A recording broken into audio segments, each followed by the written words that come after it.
Ce matin, on termine notre série sur retrouver le rythme. Et c'est vraiment un effort à faire, hein, de reprendre les rythmes de société, de vie ensemble, de communion, les rythmes de la foi. Les pasteurs se sont inquiétés énormément pendant la pandémie, pendant les périodes de confinement qu'on a eues, se préoccupant, est-ce que les gens vont bien? Est-ce qu'ils vont bien dans leur foi? Est-ce qu'ils s'approchent de Dieu? Est-ce qu'ils s'éloignent de Dieu? Est-ce que ça les amène à passer plus de temps dans la Bible ou à perdre tout leur temps sur Netflix ou sur Internet? Qu'est-ce qui se passe avec les personnes? Qu'est-ce qui arrive avec eux? Est-ce qu'il y a des liens assez solides ou est-ce qu'ils sont en train de perdre des relations avec l'Église? Puis honnêtement, on a vu de tout. Des couples exploser, des gens abandonner la foi, des gens se consacrer au Seigneur, se convertir. On a eu des baptêmes. Et donc, cette série-là, on la termine ce matin, mais l'idée de la série, c'était de voir ensemble, c'est quoi les rythmes de la foi? Parce qu'on a perdu le beat un peu avec la pandémie et on a des rythmes à reprendre. C'est vrai dans tous les aspects de la société, même l'approvisionnement dans les magasins, puis un paquet d'affaires, vous le voyez, partout on a perdu le rythme. Il faut qu'on reprenne les rythmes, mais c'est vrai aussi pour l'Église. C'est vrai pour la foi. Et la vie chrétienne, c'est une vie qui a des rythmes et c'est une vie communautaire.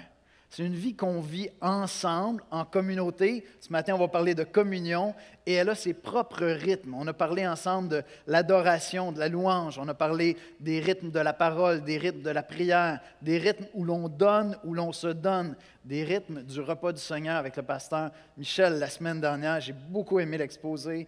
J'ai pris le temps de l'écouter, même si j'étais en train de servir dans une autre assemblée dimanche dernier. Et ce matin, on parle ensemble des rythmes de la communion.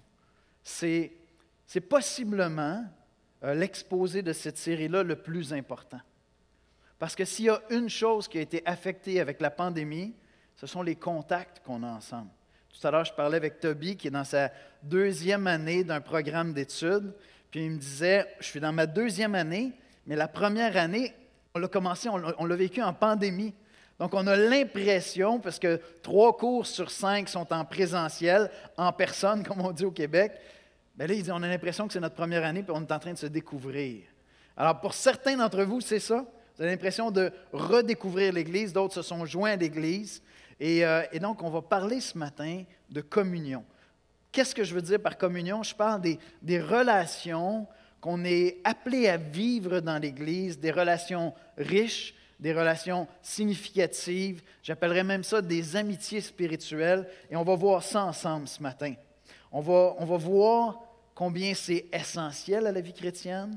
Pour certains d'entre vous, ça va être un défi parce que vous allez dire « je ne vis pas ça dans l'Église, j'aimerais ça le vivre ». D'autres, vous allez partir d'ici reconnaissants. Vous allez dire hey, « je ne réalisais pas à quel point c'est vrai, il y a des relations comme ça, j'en ai des relations semblables dans l'Église ». Personnellement, c'est ça mon expérience à l'Église de l'Espoir. J'ai des amitiés spirituelles très riches, très profondes. Et prenez pas pour acquis parce que je suis pasteur, que c'est sûr, il y a plein de gens qui sont en relation avec lui. Il y a beaucoup de pasteurs qui vivent énormément de solitude dans le ministère pastoral. Énormément de solitude. Personnellement, je suis entouré de plein d'amis spirituels, d'amis très chers dans la foi, et je ne vis pas cette solitude-là que beaucoup de pasteurs vivent. Et plusieurs d'entre vous, vous avez des belles relations comme ça dans l'Église. Dieu nous appelle à vivre dans l'Église locale des amitiés différentes de celles qu'on a dans le monde ou qu'on a avant d'être chrétien. Et il y a des grandes amitiés dans le monde, il y a des grandes amitiés entre des non-chrétiens ou même que vous avez avec des amis qui ne sont pas chrétiens. Mais Dieu nous appelle à vivre un autre type d'amitié, riche, profonde, des amitiés spirituelles dans l'Église. C'est Jésus qui a dit « Je ne vous appelle plus serviteur parce que le serviteur ne sait pas ce que fait son maître, mais je vous ai appelé amis. » Ce verset-là me touche toujours lorsque je le lis. « Je vous ai appelé amis parce que je vous ai fait connaître tout ce que j'ai appris de mon Père. » C'est mon expérience à moi dans l'Église de l'Espoir. Ça fait plus que 25 ans que je suis ici et j'ai toujours eu des amitiés très profondes et très riches. Tellement que j'ose dire que c'est une des caractéristiques de l'Église de l'Espoir. Des relations humbles, sans prétention, qui cherchent une relation intègre. Et j'espère que c'est ce que vous vivez. Si ce n'est pas le cas, mais on va apprendre comment on peut grandir dans ce domaine-là parce qu'il y a encore beaucoup de place pour grandir à l'Espoir. On va aller dans un mot de prière, puis Esther va venir nous lire un beau passage dans Romains 12, et on va aller voir ensemble une nouvelle manière de penser, une nouvelle appartenance et de nouvelles amitiés. Seigneur Jésus, on vient dans ta sainte présence pour t'adorer, t'adorer en t'écoutant, t'adorer en ouvrant nos oreilles, en ouvrant nos cœurs, en étant disponible à ta parole, disponible à ce que tu veux nous enseigner ce matin, à ce que tu veux nous dire, à ce que tu veux nous montrer. Seigneur, on vient à ce sujet, on aborde cette question avec toutes sortes d'expériences personnelles très différentes. À l'intérieur de l'Église, mais des amitiés aussi à l'extérieur de l'Église, des amitiés déçues, des relations difficiles, des sentiments de solitude ou au contraire le sentiment d'être comblé, d'être béni, choyé par toi, Seigneur. Je te prie, Père, de venir nous parler ce matin par ta parole, que nos cœurs se taisent pour t'entendre toi et que ton esprit nous amène ailleurs, Seigneur, dans ta vision à toi, des relations riches et profondes que tu veux dans l'Église. C'est en Jésus-Christ qu'on te prie. Amen. Bonjour. Alors, pour la lecture ce matin, nous tournons dans Romains, au chapitre 12, les versets 1 à 16, dans la nouvelle édition de Genève. Alors, Romains 12, 1 à 16. Je vous exhorte donc, frères, par les compassions de Dieu, à offrir vos corps comme un sacrifice vivant, saint, agréable à Dieu, ce qui sera de votre part un culte raisonnable. Ne vous conformez pas au siècle présent, mais soyez transformés par le renouvellement de l'intelligence, afin que vous discerniez quelle est la volonté de Dieu, ce qui est bon, agréable et parfait. Par la grâce qui m'a été donnée, je dis à chacun de vous de n'avoir pas de lui-même une trop haute opinion, mais de revêtir des sentiments modestes, selon la mesure de foi que Dieu a départie à chacun. Car, comme nous avons plusieurs membres dans un seul corps, et que tous les membres n'ont pas la même fonction, ainsi, nous qui sommes plusieurs, nous formons un seul corps en Christ, et nous sommes tous membres les uns des autres. Puisque nous avons des dons différents, selon la grâce qui nous a été accordée, que celui qui a le don de prophétie l'exerce en proportion de la foi, que celui qui est appelé au ministère s'attache à son ministère, que celui qui enseigne s'attache à son enseignement, et celui qui exhorte à l'exhortation, que celui qui donne le fasse avec libéralité, que celui qui préside le fasse avec zèle, que celui qui pratique la miséricorde le fasse avec joie. Que l'amour soit sans hypocrisie. Ayez le mal en horreur, attachez-vous fortement au bien. Par amour fraternel, soyez pleins d'affection les uns pour les autres. Par honneur, usez de prévenance réciproque. Ayez du zèle et non de la paresse. Soyez fervents d'esprit. Servez le Seigneur.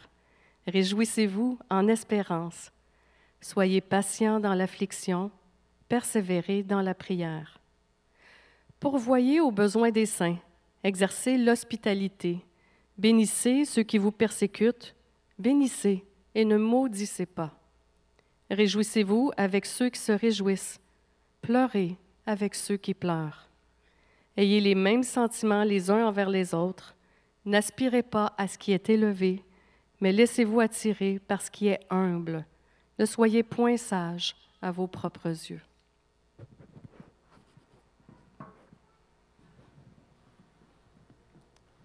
Merci, Esther. Il y a de cela plusieurs années, un ami cher à moi a perdu quelqu'un de très important dans sa vie. Ça a été un moment extrêmement bouleversant. Lorsque j'ai appris cette situation-là, qui était vraiment dramatique, je suis allé dans la prière et j'ai dit au Seigneur, accorde-moi la grâce de ne pas être un ami de Job. Et si vous ne connaissez pas l'histoire de Job dans la Bible, je vous invite à aller la lire. C'est une histoire bouleversante, troublante. Mais c'est l'histoire d'un homme qui est durement éprouvé par Dieu, parce que Dieu permet qu'il arrive des malheurs extraordinaires dans sa vie. Et des gens qui semblaient être de bons amis pour lui ont commencé à parler trop tôt. On commençait à sortir la Bible un peu trop tôt, à réciter des versets, à faire des sermons, à rappeler à l'ordre un cœur qui était troublé, tourmenté. Puis moi, j'ai fait cette prière-là, j'ai dit, Seigneur, accorde-moi la grâce de ne pas être un ami de Job. Et donc, on a pris beaucoup de marches ensemble.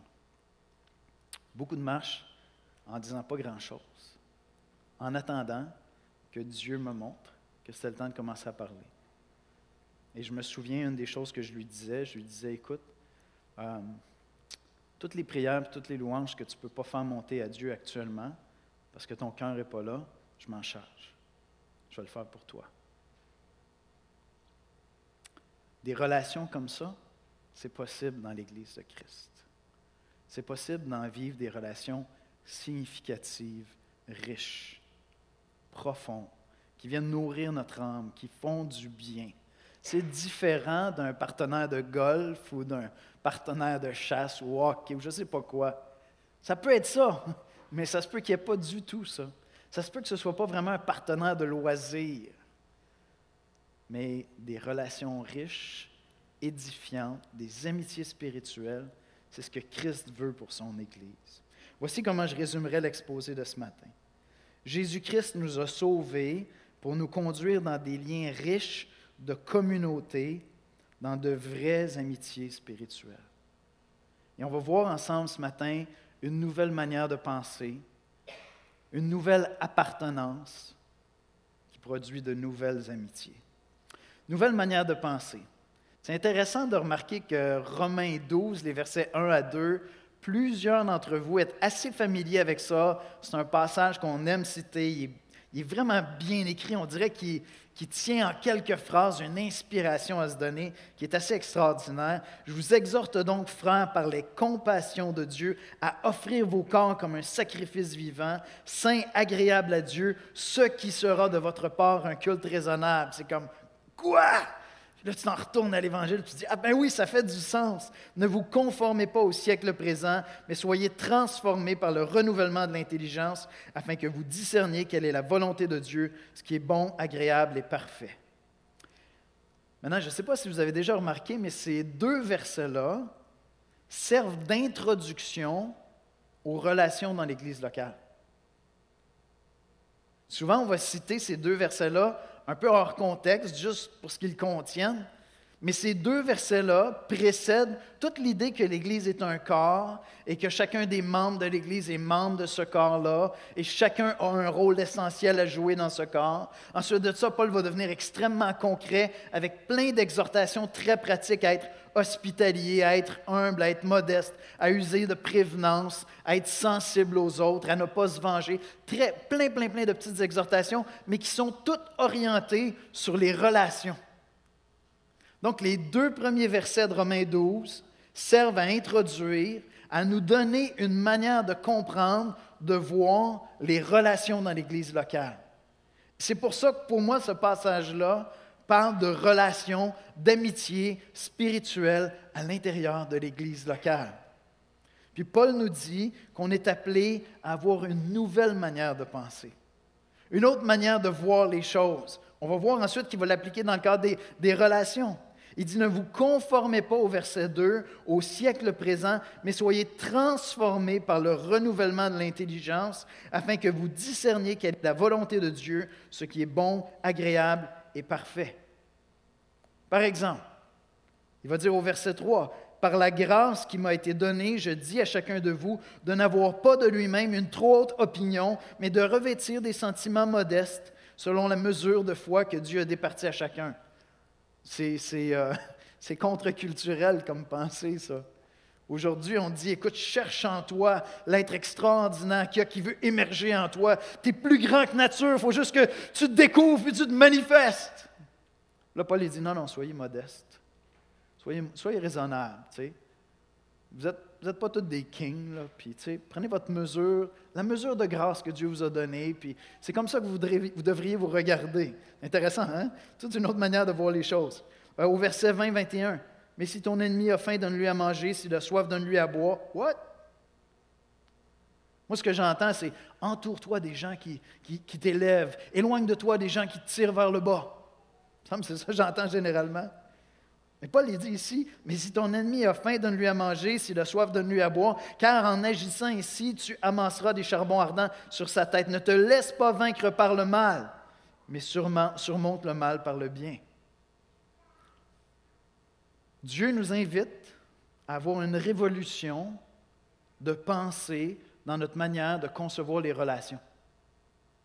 À changer notre manière de concevoir les relations humaines, les relations riches, les relations profondes. Et ce qu'il nous dit au verset 1, il dit que cette révolution-là, on va la trouver dans les compassions de Dieu.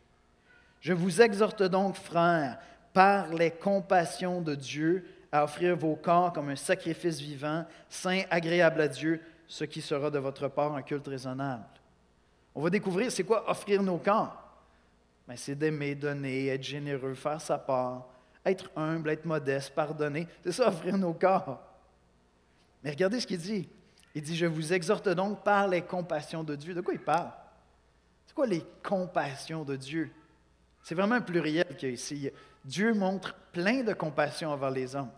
Ce matin, je me suis levé, je respirais de l'oxygène, puis le soleil s'est levé. Ce sont les compassions de Dieu. Ce n'est pas que je mérite que Dieu me donne de vivre. Je suis un pécheur. Hein? Si vous connaissez la Bible, ça fait longtemps qu'on ne mérite plus rien de la part de Dieu. Et si tu es encore à l'endroit où tu dis, écoute, il m'en doit pas mal, bon, fais un petit bout de chemin avec nous, tu vois, ça va changer ta vision de toi-même. Non, quand je me réveille le matin, je ne la méritais pas, celle-là. Puis quand je m'assois pour manger, je ne le méritais pas non plus. Même si j'ai travaillé, la santé que j'ai, c'est une compassion de Dieu envers moi. Mais ce qui résume le mieux les compassions de Dieu dans toute la Bible, c'est l'Évangile. C'est la bonne nouvelle de ce que Jésus-Christ a fait en mourant sur la croix pour nos péchés, en ressuscitant d'entre les morts, afin qu'on puisse être réconcilié avec Dieu, afin qu'on puisse se savoir aimé de Dieu à cause du sacrifice de Christ. Et si ces choses-là sont mystérieuses pour toi, donne-nous l'opportunité, demande à quelqu'un de t'expliquer l'Évangile, la bonne nouvelle de Jésus-Christ. Ça va changer ta vie. Et Paul est en train de dire ici que ça va changer ta manière de voir les relations. De voir les relations dans l'Église locale. De voir toutes les relations.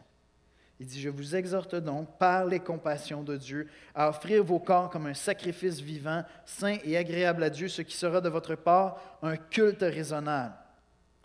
Bien, ce qui résume le mieux les compassions de Dieu, c'est l'Évangile. Et je vais dans un autre passage, dans Jean 15, versets 13 à 15, que j'ai commencé à citer déjà. Il n'y a pas de plus grand amour que de donner sa vie pour ses amis. Ben, ça nous ramène à l'Évangile. C'est Jésus qui donne sa vie pour ses amis. Vous êtes mes amis si vous faites ce que je vous commande. Je ne vous appelle plus serviteur parce que le serviteur ne sait pas ce que fait son maître, mais je vous ai appelé ami parce que je vous ai fait connaître tout ce que j'ai appris de mon Père. Vous avez déjà entendu l'expression suivante qui dit « Les amis de mes amis sont mes amis ». Ben moi, je vous dis que les amis de Jésus, c'est mes amis. Les amis de Jésus, c'est mes amis, puis je serais prêt à donner ma vie pour eux, parce qu'ils sont les amis de Jésus, parce que Jésus les a aimés. Alors ce matin, je ne suis pas en train de vous dire qu'il y a juste dans la vie chrétienne qu'on peut vivre des amitiés profondes. Je ne suis pas en train de vous dire que quelqu'un qui ne connaît pas Jésus-Christ ne peut pas avoir des amitiés riches. Ce n'est pas du tout ça que je suis en train de dire. Au contraire, il y a des modèles d'amitié à l'extérieur de l'Église où il y a une sincérité, il y a un don de soi. On voit des gens traverser des drames incroyables, puis on voit des amitiés se manifester là d'une manière incroyable. Il y a plein de sources d'inspiration dans toutes sortes d'amitiés. Je ne suis même pas en train de te dire que tu ne peux pas avoir une amitié extrêmement profonde avec quelqu'un qui n'est pas chrétien. C'est pas ça que je suis en train de dire. Au contraire, j'espère que vous avez des amitiés très riches avec des gens qui ne partagent pas la même foi que vous. Parce que c'est souvent là qu'on vient exposer Christ. C'est dans ces moments d'intimité-là où ils découvrent les ressources qu'on a dans l'Évangile dans les moments difficiles. Mais ce que je suis en train de vous dire, c'est que l'Évangile, ce que Jésus-Christ a fait, nous amène à changer notre vision des relations. Parce que je connais Jésus-Christ, Mon rapport aux gens autour de moi est transformé par l'Évangile. Par les compassions de Dieu, je suis amené à vivre une révolution dans ma manière de voir les relations profondes.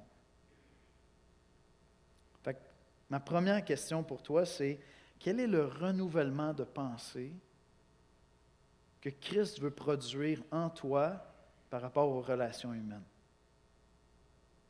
Qu'est-ce que l'Évangile de Jésus-Christ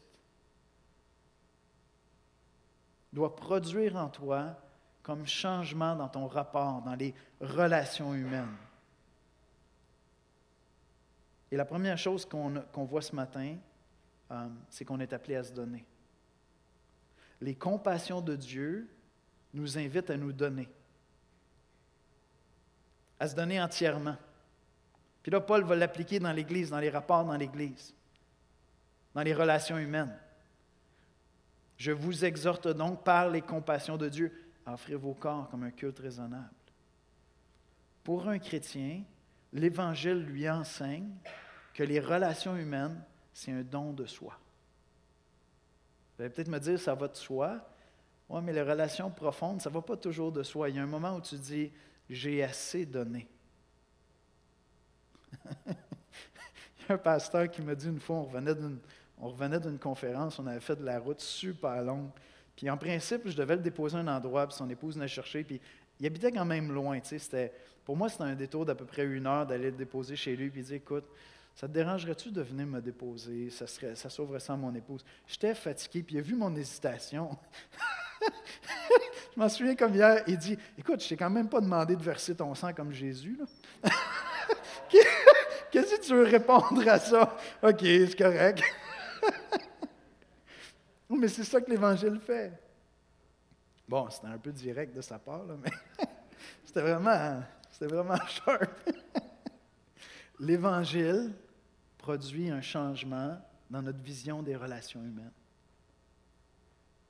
Quelle est la révolution de pensée que Christ veut faire dans ta vision des relations, dans l'Église locale, ce matin? Ça, c'est une conversation entre toi et le Saint-Esprit, là. Tu comprends? Moi, je ne sais pas où est-ce que tu es. Je ne sais pas si tu es déçu, frustré, heureux, satisfait, comblé dans les relations significatives dans l'Église. C'est toi, puis Jésus qui sait ça. C'est le Saint-Esprit qui doit te parler. Moi, je suis là pour apporter la parole de Dieu, c'est tout. Quel changement de pensée est-ce que Jésus veut faire dans ton cœur ce matin? Une nouvelle pensée. Maintenant, regardons une nouvelle appartenance. Vous allez voir, je survole le passage parce que je vois vraiment ce thème-là à travers tout le passage. Donc, je ne vais pas aller dans beaucoup de détails, mais je veux souligner quelque chose d'important dans le texte qui nous aide à comprendre les relations, la communion dans l'Église locale. Une nouvelle appartenance. Quand tu viens à Jésus-Christ, automatiquement, tu fais partie du corps de Christ. Ce n'est pas possible de devenir chrétien puis de ne pas être greffé au corps de Christ. C'est une image que Dieu utilise constamment dans le Nouveau Testament pour nous parler de l'Église qui est le corps de Jésus. Concrètement, là, si tu veux voir Jésus actuellement sur la terre, bien, tu vas voir des chrétiens puis tu devrais voir Jésus. Parce que c'est la manifestation de ce que Dieu fait dans leur vie.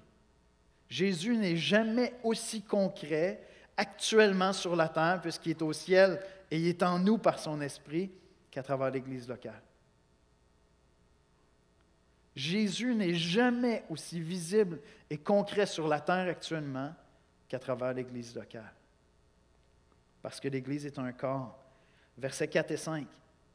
Car comme nous avons plusieurs membres dans un seul corps et que tous les membres n'ont pas la même fonction, ainsi, nous qui sommes plusieurs, nous formons un seul corps en Christ et nous sommes tous membres les uns des autres. L'Évangile est censé venir révolutionner ta vision des rapports dans l'Église en t'amenant à prendre conscience que tu fais partie d'un corps. Tu es membre d'un corps.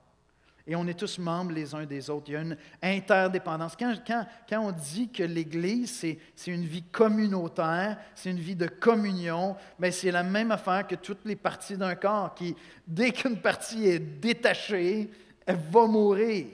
En fait, le corps entier pourrait mourir. Regardez les versets 6 à 8. Puis je ne vais pas aller dans le détail, mais je veux juste montrer la diversité ce matin. Puisque nous avons des dons différents. Lorsque tu viens à Christ, Dieu te donne des dons pour servir. Certains viennent des qualités que tu avais avant, mais il y a quelque chose qui se transforme par la puissance de l'Esprit. D'autres sont surprenants.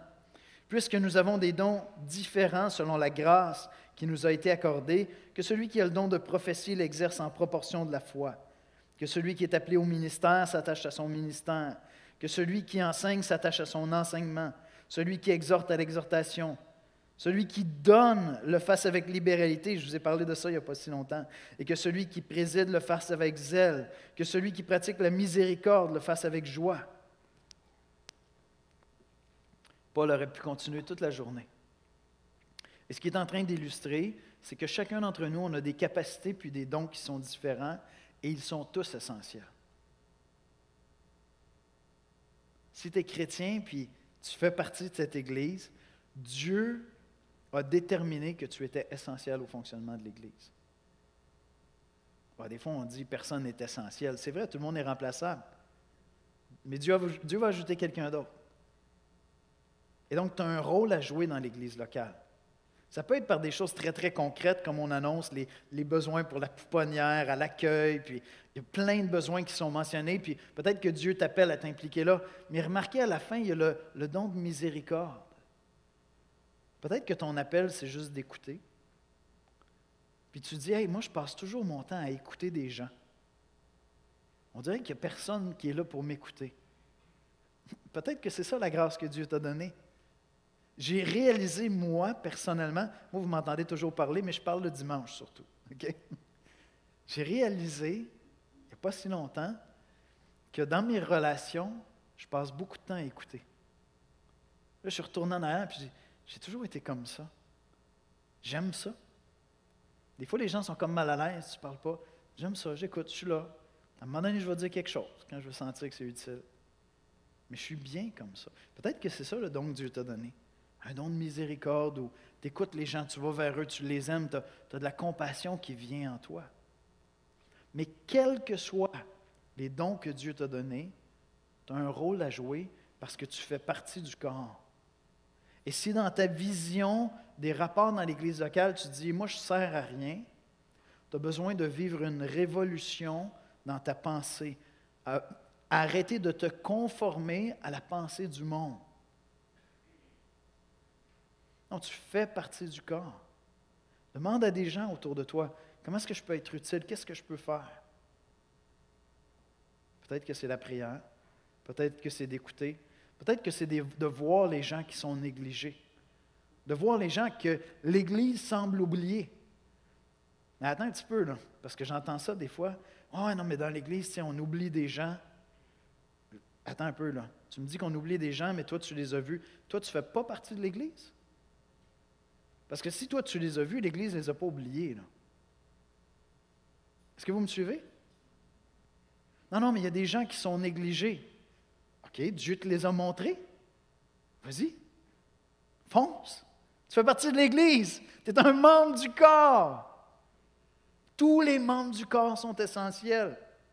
Si ta vision de l'Église, c'est que, admettons, le pasteur Michel, ou moi, ou Luigi, ou les anciens Luc, doivent être là, puis être là pour tout le monde, tout le temps. Il y a quelque chose que tu n'as pas compris de l'Église. Il y a des gens qui vont être plus miséricordieux, qui vont avoir plus de temps, qui vont être près de toi, qui vont voir ton besoin. Ou Dieu va te montrer à toi des besoins. Mais tous les membres du corps sont essentiels. Tous les membres du corps sont essentiels.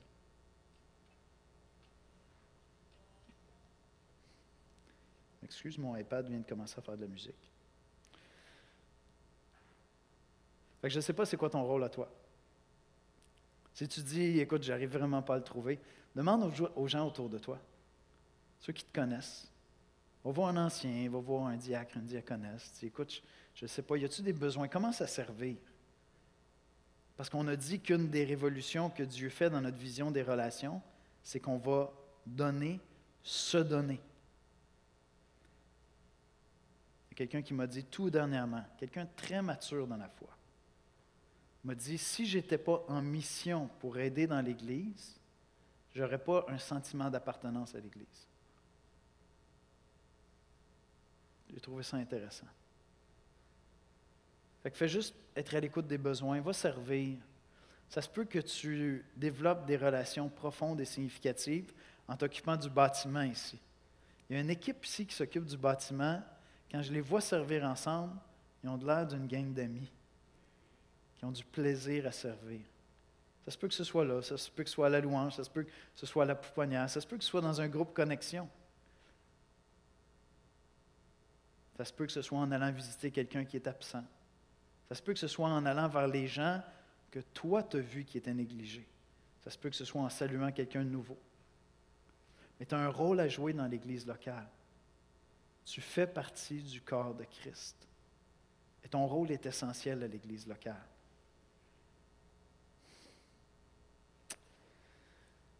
Une nouvelle manière de penser, une nouvelle appartenance.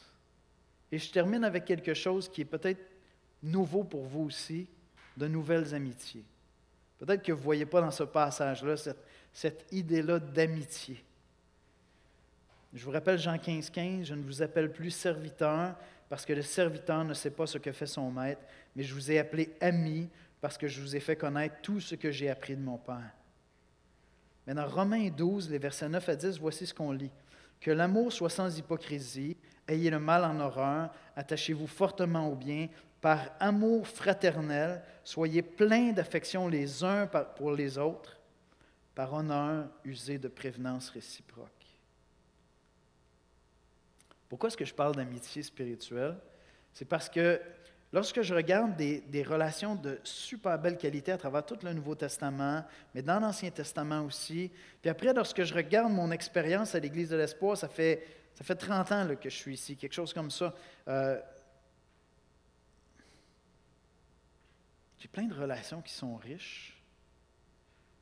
Puis souvent, on va avoir le réflexe, on ne va pas avoir le réflexe de les qualifier comme des amitiés parce que la pensée qu'on a dans le monde, c'est qu'une amitié, c'est quelque chose de très spécial. Il y a comme une chimie entre nous deux. Là. On s'est vus, puis au premier regard, on a dit « Hey, on va être amis pour la vie. » Ou bien on a des affinités de loisirs, de repos. Puis on a du fun ensemble. Et vous savez quoi? J'ai du fun dans l'Église. J'ai des relations vraiment riches dans l'Église. Des amitiés très profondes dans l'Église. Et c'est ce que je vois dans le Nouveau Testament. Quand je regarde Paul dans ses rapports avec les gens, on voit très bien que c'est des amitiés. Ce sont des relations riches qu'il y a là. Paul dit que l'amour soit sans hypocrisie, ayez le mal en horreur, attachez-vous fortement au bien. Par amour fraternel, soyez pleins d'affection les uns pour les autres. Par honneur, usez de prévenance réciproque. C'est tellement un beau verset. Il dit, par amour fraternel, soyez pleins d'affection les uns pour les autres. Commencez par avoir de l'affection pour l'Église. Et ça se peut que ce soit ça, la révolution de pensée que Jésus veut produire. Quel est ton sentiment envers l'Église? Est-ce que ton cœur est rempli d'amertume? Est-ce que tu as eu des relations frustrantes, des relations blessantes, puis ton rapport à l'Église, c'est bon, je vais y aller parce que Jésus veut que j'y aille, tu sais. Mais mon cœur n'est plus là. Je ne suis pas attaché à l'Église. Les compassions de Dieu t'exhortent à changer ta manière de penser, de voir l'Église. Puis il dit par amour fraternel. Il va jusqu'à dire user de prévenance. J'aime tellement ça, ce mot-là. C'est un vieux mot. Hein? C'est quoi être prévenant? C'est être sensible. Juste me dire, regarde, comment je peux m'adapter à toi? Comment je peux aller vers toi pour connecter avec toi en étant prévenant, en étant prévoyant, en anticipant des choses qui peut-être te mettraient mal à l'aise, peut-être te frustreraient, peut-être feraient qu'il y aurait un froid entre nous. Non, par amour, je vais me donner. C'est ça l'exhortation. Offrez vos corps comme un sacrifice. Ah, c'est fatigant d'être dans les relations. C'est épuisant, les relations humaines. Honnêtement, il n'y a rien de plus épuisant que les rapports humains. Et pourtant, c'est dans les relations humaines que l'Évangile de Jésus-Christ se manifeste le plus. C'est ça l'Évangile. C'est un Dieu qui n'avait pas de raison d'être en relation avec nous, parce qu'on lui avait littéralement craché en pleine face, puis qui est venu vers nous, prévenant, sachant très bien qu'on ne pouvait pas se réconcilier avec lui par nous-mêmes, et qui est mort sur la croix. Ça, c'est de la prévenance. Quand tu es prêt à verser ton sang sur la croix pour pouvoir appeler ces gens-là qui te crachaient au visage, tes ennemis, que tu puisses les appeler enfin tes amis. Et ça, c'est de la prévenance. Et c'est le genre de relation auquel on est appelé dans l'Église locale. Je ne vais pas regarder tous les détails de toutes les exhortations qu'il y a ici, mais j'aimerais ça que vous preniez le temps d'aller les lire. Parce qu'il y a vraiment des trésors très, très pratiques. Puis je vais me concentrer sur un verset pour terminer, le verset 13. J'appelle ça des amitiés hospitalières. Pourvoyez aux besoins des saints. Les saints, c'est tous les élus, tous ceux qui ont été appelés par Christ. Pourvoyez aux besoins des saints, exercez l'hospitalité. Avant que je sois chrétien, ma mère, qui était toujours un petit peu astucieuse, ma mère et mon beau-père avaient pris une décision. Mon frère et moi, on était dans l'adolescence. On ne voulait rien savoir de l'Église, rien savoir de Dieu. Ma mère et mon beau-père venaient à l'Église. Alors, qu'est-ce qu'ils ont dit? Ils ont dit, il n'y a pas de jeunesse à l'Église, nous, on va relancer la jeunesse. Maintenant, ma mère avait un plan derrière la tête. Elle s'est dit, là, on va s'approcher des jeunes. Une fois que la jeunesse a été relancée, elle a dit, bien, on va inviter des jeunes à venir manger des crêpes chez nous les dimanches midi. Fait que les dimanches midi, pendant des années, tu avais une douzaine de jeunes qui venaient. Écoutez, là, moi, je n'étais pas chrétien, fait que le dimanche midi, c'était à peu près l'heure à laquelle je me réveillais. D'accord? Là, je me réveillais, puis j'avais 12 jeunes dans la cuisine chez nous, complètement tassés les uns sur les autres. S'il y avait eu plus de place, on en aurait invité plus. D'accord? Vous comprenez? C'était complètement rempli de jeunes qui attendaient leurs crêpes et qui mangeaient leurs crêpes. Et que ça me tombait ses nerfs. Et que ça me fatiguait. Tu te lèves plus tard, tu restes dans ta chambre. Les parents donc, qui ont des enfants qui ne sont pas chrétiens encore puis qui sont assez jeunes, je vous donne un truc. Tu sais? Invitez la jeunesse chez vous. Savez-vous ce que j'ai compris avec le temps en voyant ce que ma mère était en train de faire là? Bien, à part le fait qu'elle était ratoureuse, là. Moi, ce que j'ai compris, c'est que être chrétien, c'est avoir du fun puis manger ensemble. C'était ça ma vision de l'Église, tranquillement, qui s'est installée. C'est ça être chrétien, c'est une gang de jeunes qui mangent ensemble et qui rient. C'est quand même intéressant, hein? Je me convertis, je deviens chrétien. L'année où je me convertis, ma mère part en mission, s'en va en mission à l'autre bout du monde, à l'île de la Réunion, juste au nord de l'Australie. Là, elle se dit, mon fils vient juste de se convertir, mon frère n'était pas encore au Seigneur, ça va-tu bien aller, il faut qu'on l'entoure. À l'époque, on avait une mission pour les jeunes au Québec qui s'appelait JBEC. Puis bien, donc, c'était quelques jeunes qui allaient d'église en église puis qui allaient faire un peu d'évangélisation et allaient annoncer l'Évangile. JBEC venait à notre église. Devinez ce qu'elle a fait? Il fallait trouver des maisons qui pouvaient accueillir des JBECois. Elle partait. Fait qu'elle en a installé un chez nous. Vous savez comment il s'appelle? Jean-Paul Gagné. Peut-être que vous le connaissez. Première année de ma conversion. Fait qu'on se levait le matin et on priait ensemble. Puis ça a tissé des liens extraordinaires. L'amitié dans la Bible, ça passe par l'hospitalité. Les relations riches dans l'Église locale, ça passe par l'hospitalité. les repas étaient importants pour les relations au temps de Jésus, vous savez quoi? Ils sont aussi importants maintenant. Puis j'ai vérifié là, cette semaine les mesures sanitaires. Vous avez le droit d'inviter des gens chez vous. Pas une tonne, juste assez pour connecter. Prendre un repas, un café, un dessert. Fais le ménage. Ah, je ne peux pas recevoir chez nous. Fais le ménage. Invite-le pour un dessert, un petit café. Puis connecter ensemble. L'hospitalité, ce n'est pas juste recevoir chez nous, c'est aller prendre une marche ensemble. C'est aller prendre un café. C'est donner un coup de téléphone, être hospitalier. Et Dieu va vous accorder la grâce d'avoir une nouvelle manière de penser les relations. Dieu va vous accorder la grâce d'avoir un sentiment d'appartenance, réalisant que vous êtes membre du corps. Dieu va vous accorder la grâce, tranquillement. Si vous vous oubliez vous-même et vous vous donnez, si vous devenez hospitalier, de développer des amitiés riches dans l'Église locale. Vous ne serez pas amis avec tout le monde, mais juste quelques relations très significatives qui font toute la différence à long terme. Je vais inviter les musiciens à venir me rejoindre à l'avant. Puis ce matin, je veux terminer cette série en étant concret.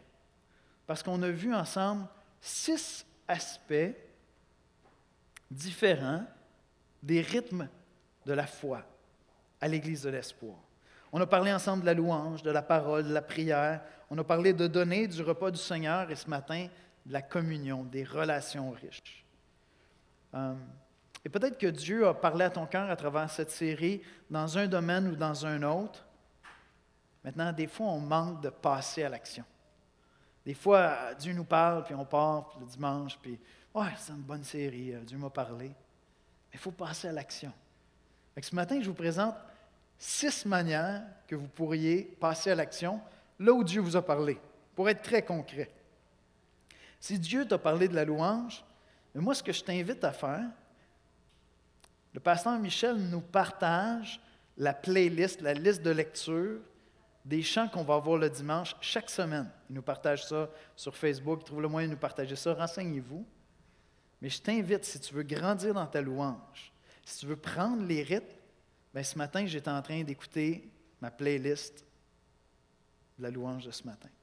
Je préparais mon cœur à venir louer le Seigneur avec l'Église. C'est concret, c'est simple. La parole. La semaine prochaine, on va avoir un exposé hors série, puis on va vous donner un livre qui s'appelle « Doux et humble de cœur », qui se concentre sur un passage des Écritures dans Matthieu. C'est là-dessus qu'on va faire l'exposé. Et qui pourrait te permettre de te rapprocher dans ton cœur de la parole de Dieu et de la personne de Christ. De manière concrète, ce serait de lire le livre qu'on va te donner la semaine prochaine. La prière, ben peut-être que vous pouvez commencer à faire comme moi. Encore ce matin, j'ai passé 1 heure avant de me lever dans mon lit. J'étais réveillé. J'étais en train de prier sur l'exposé de ce matin. Esther m'a dit, « Tu ne te levais pas à 5 heures? » Ah, ça fait 1 heure, je suis levé, moi, dans ma tête. J'étais en train de prier. Je priais sur l'exposé. Pas obligé de prendre 1 heure, ça peut être 5 minutes. Chaque matin avant de me lever, je prends quelques minutes pour revoir l'Évangile avec Jésus. C'est un temps de prière. Je fais juste prier en me levant le matin, avant même de me lever. Donner. Donne de ton temps pour aider une personne dans un petit projet.